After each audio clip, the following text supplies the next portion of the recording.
Hi guys, welcome to another amazing edition of the Productivity Mindset Show, and today we're going to discuss one of the things that means a lot to me, and that has to do with writing. And interestingly, we have one amazing personality who I met on the internet. Yes, I met Nathan Ojaokomo on Twitter, and we've gotten to talk about one or two things. And for the very first time, we're meeting in person today to talk about the writing process, writer's block, everything that has to do with writing and in between.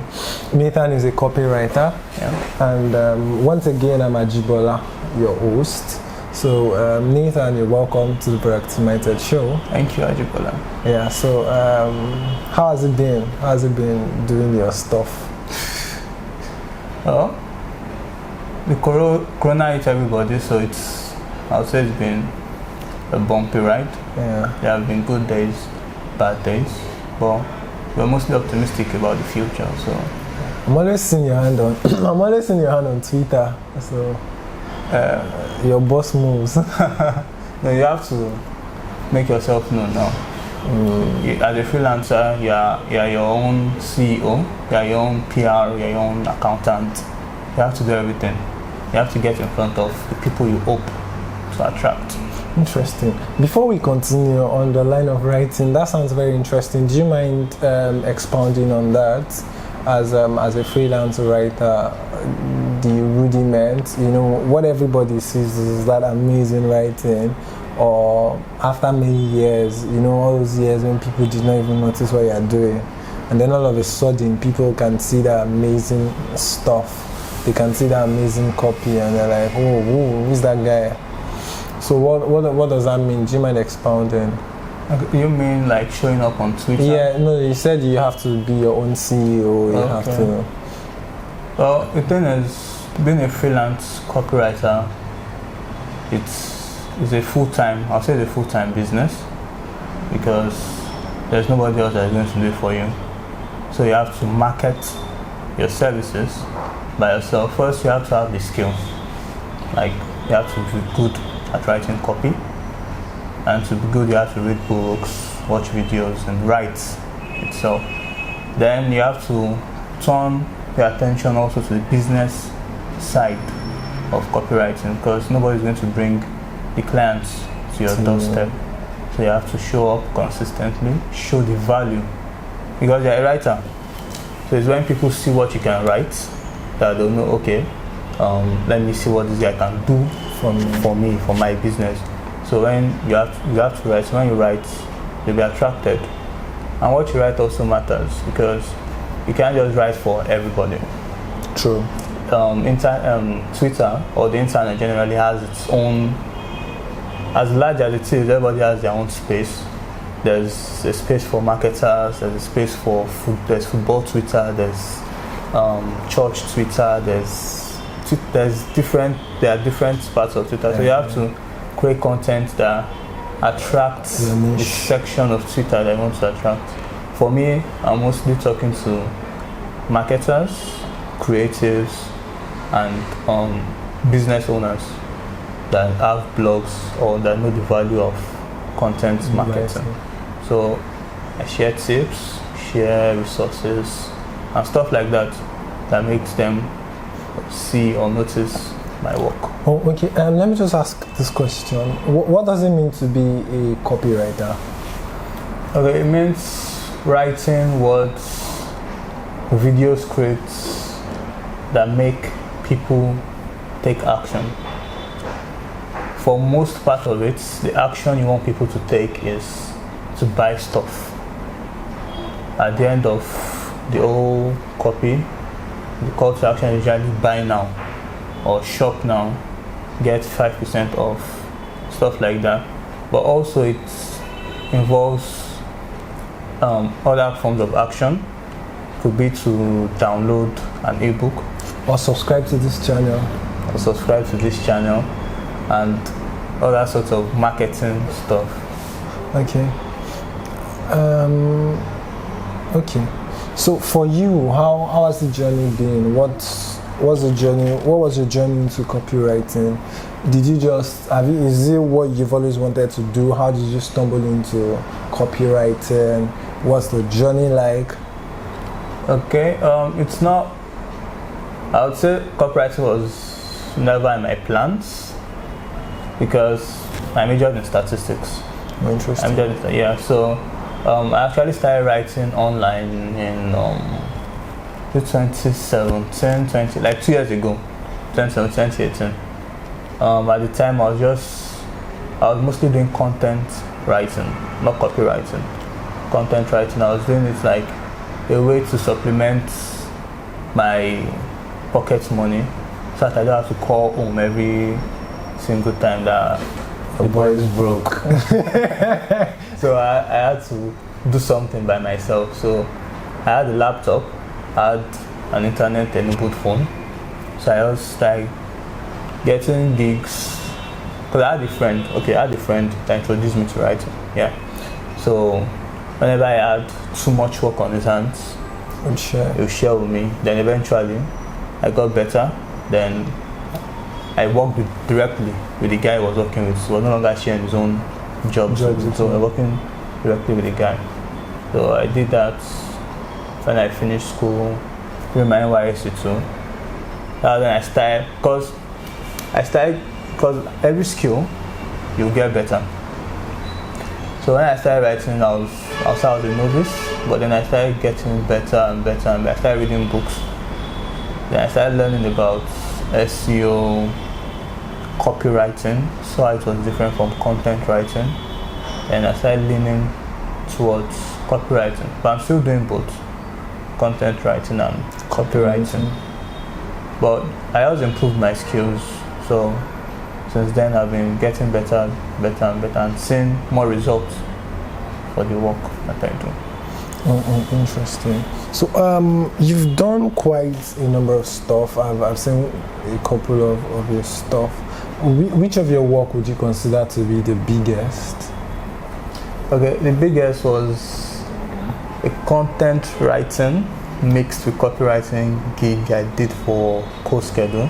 Yeah, I saw that work. Yeah, like CoSchedule is one of the biggest marketing companies in the world. So yeah, so like kind of we have a big boy. We have a very big boy here. It was kind of a big deal for me.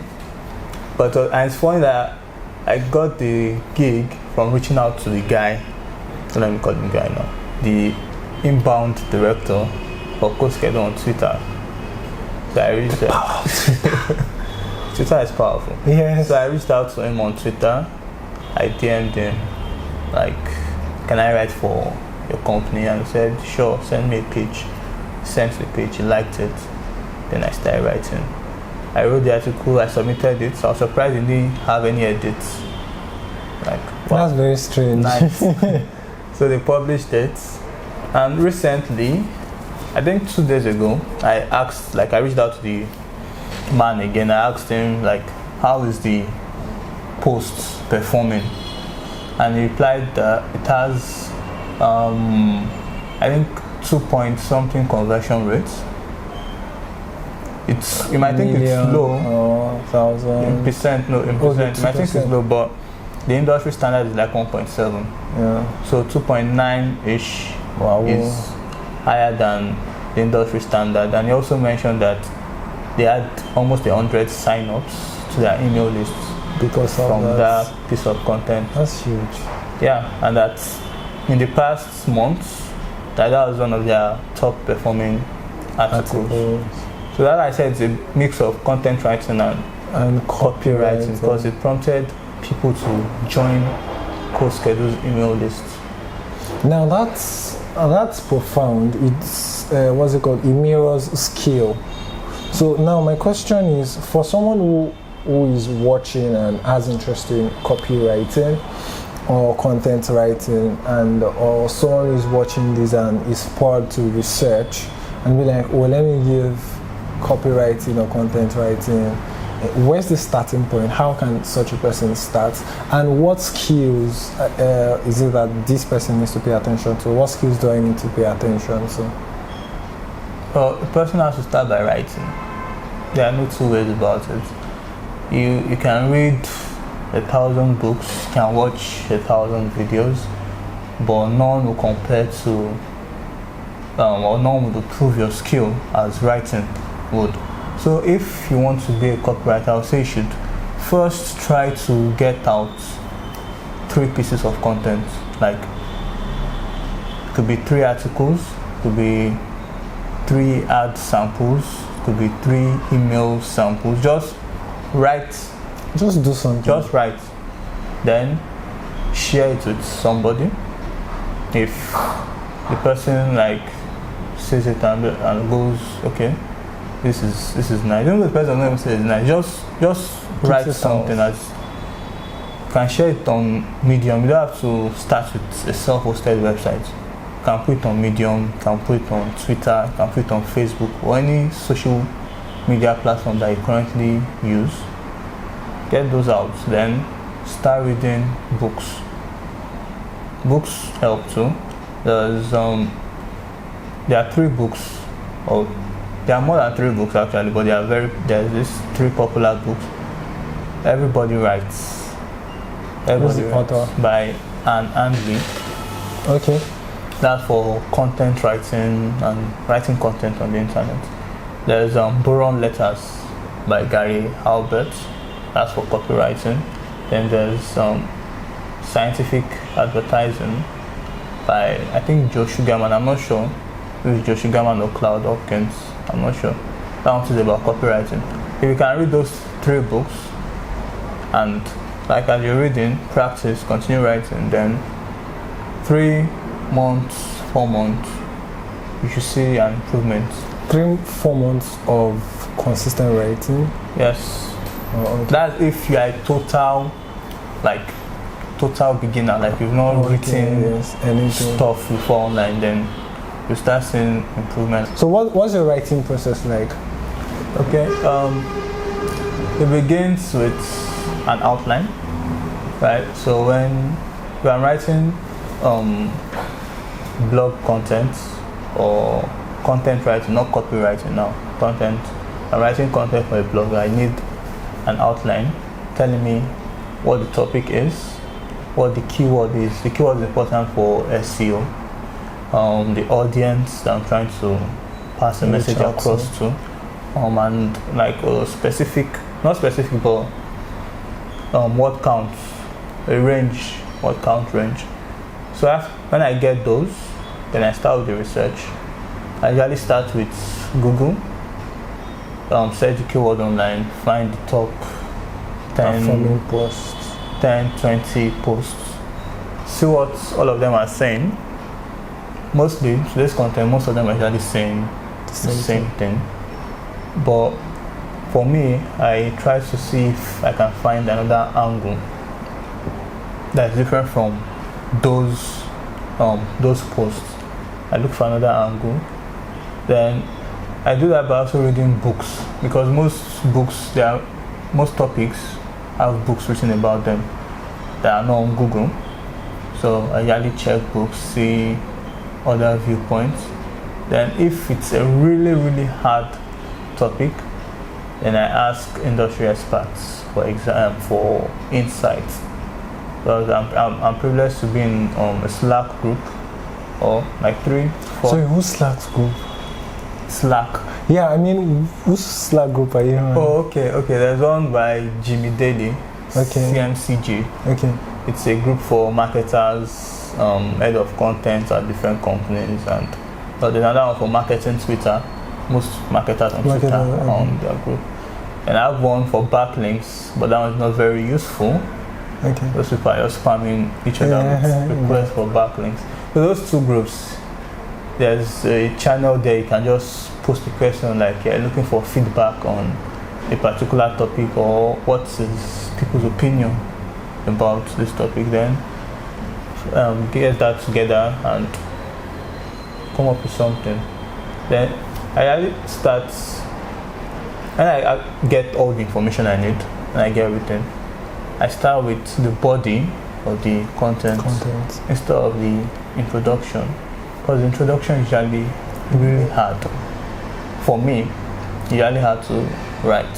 So I just prefer to write what the content is all about, then write the introduction and the conclusion. Then put the necessary keyword placements, the header tags, and links. When I'm writing for a company, I link to other blog posts they've written to help with the general SEO of the site. So. But then now, there's something you mentioned. You said the introduction is always very difficult for you to write. Why do you think it's that way? I can't say, but I guess. Or do you think the introduction is very, very important? Yeah. Like it's more or less like a selling point, like it's a bait. Exactly. It's like no matter how good the article you write is, if the introduction is dull or uninteresting, conversion rates. Like people just see the headline. The headline is important. They see the headline, they see the first 3 sentences. If they're not interested, they bounce. Yeah, I think so. Well, for me, I'm beginning to learn. What's it called? If you follow me on Twitter, you know that I embrace this concept of learning by taking action, learning by doing stuff. By implementation. Exactly, and you just said something about headline, and that's true. I sent out a newsletter, and I don't think I'm on the newsletter. I don't know why. I'll join after this. I should find you. And what's it called? Then I decided to change the subject name to credit alert. Okay. You know, the way you get bank notifications, credit alert. I think, and that's interesting. One of the highest open rates. I was like, whoa, okay. So I need to pay more attention to how I craft subject lines. And that. So in the midst of all that's been said, there are very critical points that you mentioned about your writing process, and I'm trying to stress this so that we don't lose track on that. One is the place of research, and 2, community. Community is very, very important. Community offers support, community offers a lot of things, a lot of insight. It is through community that you can have access to industry experts, and that's another profound thing. Do you think there's any correlation or relationship between copywriting and creativity? Yes, I think there is, because you need a creative mind to come up with sometimes stories, sometimes concepts that would engage your reader, because readers today are exposed to a lot of content. So, and the way the mind works, it usually recognizes patterns. So when you try to do what everybody else is doing, the brain recognizes that, oh, okay, this guy is trying to sell me something, or I've seen this before. So you need creativity to come up with stories, effective stories, because storytelling is like one of the most important aspects of writing that makes people read what you write. Throughout human history, we've always loved stories, right? We are intrigued by stories. That's why we gather around fires at night to hear the stories of the tortoise and tales, the hare, tales by moonlight. Exactly. So you have to be creative to come up with those stories. The stories help, especially when they're in introduction, to lead the readers into your piece of content, then takes them through. There's a copywriter, Joe Sugarman, he calls it the slippery slope. So they start from the beginning with the story, then they go down the slippery slope until they reach the call to action, the end, which is able to buy something, to download an ebook, to join an email list. So you need to be creative. Oh, okay. My next question is how have you managed to be productive as a writer? To be productive, it has to do with scheduling and time management, because you can't be everywhere at all times, and definitely you get tired at some point. So I usually schedule my time. I make a list of the most important things to do. I have a book where when I wake up, I write what I want to accomplish for the day. easy to meet some deadlines, to send out cold emails, to just do something else and track my progress as I complete each of these tasks. And at the end of the day, I look at the book again and see which one I did not complete and move it to the next day already, even before the next day starts. So I know that, okay, this one was from yesterday, so I have to complete it faster or more urgently than the rest of the group. Then I also use scheduling tools. Sometimes I schedule my tweets. I don't have to be online. The emails I send out, I usually schedule them because I'm mostly sending out these emails to Americans. So time, if I wake up, time zone. Yeah, the time zone is different. So if I wake up by 5, whatever I want to do, by 8, if I want to send them out by 8, they'll still be sleeping because of the time difference. So I have to wait till around 4. And by 4, I might be engaged with something else. I just schedule the emails by 8, then allow them to send out by 4. Then by that 8, I usually write or just do something that needs to be done at the start of the day. Oh, interesting.